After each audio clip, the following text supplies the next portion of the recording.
Ivan Lett, what's up, buddy? He says, hey guys, question about photos. I optimized an image with title tag, description, geotag on my computer and saved it, then added it to my GMB photo album. When I looked at the details of the picture of my GMB dashboard, I don't see the optimization that I put in my image. All I see is the size of the image. So I go to search Google for my map listing, go to photos and click that optimized image. There is no details. My question is, why is it important to take the time to optimize images if I can't see the results? Thanks. It's a good question, Ivan. For a long, now, I know, like, for the longest time, I've always been told that when you optimize the images and add metadata and you upload them, Google reads that data. They may strip it out before it's published in their index, but they read that data as it was being uploaded, right? And so that's why it makes a difference. And I've tested this in the past, both with images, but more so with MP4, with video files when uploading to YouTube. I take this, and I've literally set up tests for this, and where I take, because you can, by the way, you can optimize an MP4 video, guys, the metadata, just like you can an image. You can add geodata and comments and copyright URLs and things like that. So you can NAP data and all that stuff. You can add metadata to an MP4, right? And so I've taken the same video, basically the same file, and optimized for the same term, and used two different channels that were both brand new, and had one, and I've done this on more than one occasion. It's been a few years since I've tested this, but when I did test it, it absolutely made a difference. You optimize one of the MP4 files with the metadata, or optimize the metadata, and in the other, I just left blank, no optimization, uploaded those two, and guess which one outranked every time? It was always the one that had the optimized metadata.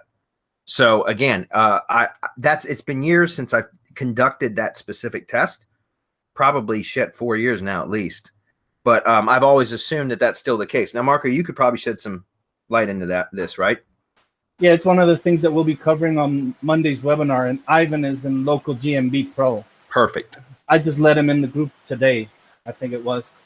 And so anything regarding this, images, how to manipulate them, why, we'll cover that on the webinar very thoroughly. So see you on Monday, Ivan. We'll answer you then. That's awesome. So, but there is, and I mean, it's a great question, Ivan. But there is a reason for optimizing the images, guys, with the metadata, because even if it's stripped out, like for example, with my MP4 example that I was just talking about, you upload it to YouTube, but then you don't see that metadata anywhere else, right? I mean, it's not like you can go view page source and then see the data that you added to the file before you uploaded it to YouTube. However, like I said, several years ago, when I did this test on multiple occasions, every time it outranked the video that wasn't optimized with the metadata, all things being equal, right? And it's difficult to get all things to be equal, but I tried to keep it as equal as possible other than the metadata, and every single time it outranked, okay?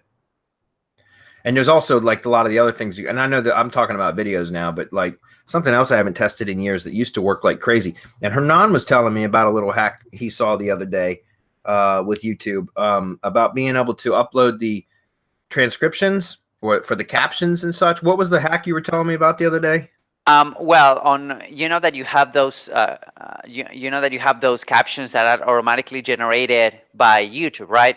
That they are automatically, so that's why it's advisable to actually spell out your keyword a couple of times, because YouTube will automatically detect the speech, right? It will have speech recognition, so we will go and then create captions like subtitles out of that, Mm-hmm. So that's one thing, and that's automatically created by YouTube. But here's the thing: every week we are transcribing the episodes from the Hyundai Hangouts. Like every week, if you go through our website, you will see the transcriptions, and that's how we add.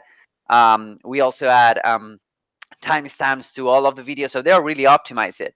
Now, here's the thing: if you upload a video and you're transcribing it, like using something like rap.com, for example, you can upload that chunk of text, that transcription, into YouTube in the caption section, and there's an option that says, I think it's paste and sync or something like that. So what it would do is that you paste those, I don't know, 10,000, 12,000, 9,000 words, and YouTube automatically will sync that text. That's crazy.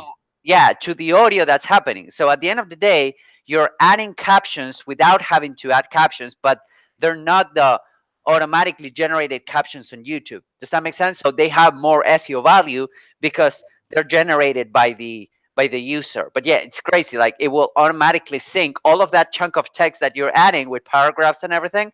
It will automatically sync to the audio that's on the video. So you have subtitles. That's what I'm saying. That's So awesome. Google can read the keywords and whatnot. So that adds a lot of more weight, and we're doing that from on every video from now on. Every Yeah, time they and see hang up. that years ago, that was one of the things around the same time I was doing a lot of the metadata testing. That was something that I tested a lot too. Was at the time there was no ability to auto sync like that didn't exist, that technology at that time, but there was the ability to upload captions files, and so I would spam that. Like, in other words, I would just add keywords and like calls to action and stuff like that as caption Right. files, and then upload it. And that absolutely helped rank the videos too. Yeah. That was like one of those tricks up the sleeves that we would do. But yeah, the fact that, if you transcribe a video anyways, or even, like what we do, and then you can add that as an actual transcribed caption file and it auto syncs, that's got to be much more valuable than splitting the auto captions. So. Yeah, the auto captions, like, and then if you think about it, the auto captions are not always correct, Right? So Yep. the transcription is like, I would say, if the caption are like, they're really good, like they're good, like they will be 75% correct. The transcription would be 95% correct, because also the people on Red.com or whatever service you're using, they will make mistakes even further with technical language and whatnot, but it will be like way better. it will be way better, like way more accurate, and then you can still add a lot of keywords, because again, we keep on saying that if you actually spell out and if you're actually saying the keyword on your video, it will increase the ranking power that video has for that specific keyword. So yep, very cool.